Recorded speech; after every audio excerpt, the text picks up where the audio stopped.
All right, thank you very much. I want to talk to you today about the wide range of libraries and frameworks and just the concept of CUDA-X.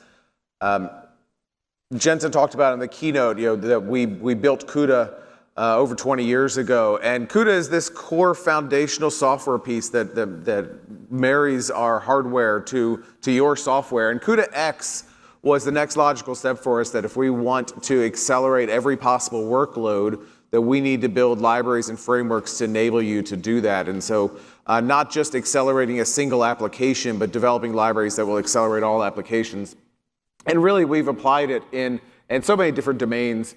You can see here, computer-aided engineering, computational lithography, quantum computing, genomics, and so many more. And we build these things because I heard Jensen say yesterday, we're really nothing without our developers. We need to be able to reach every possible developer in every domain. And so we can't build everything, but we can enable you to build these things. And so I do want to start with what we kind of consider our love letter to our developers. To the creators, the pioneers, the builders of the future, CUDA was made for you.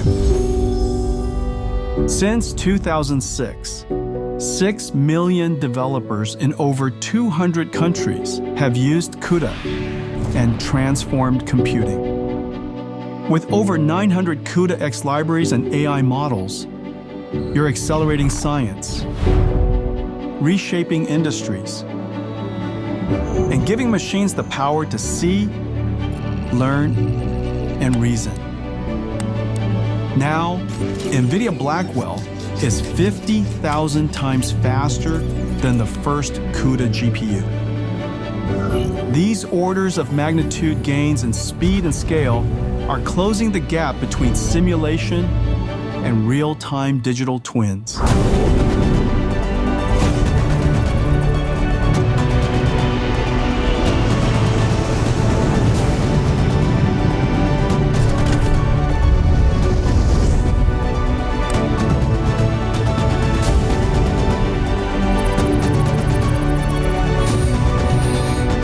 For you, this is still just the beginning. We can't wait to see what you do next.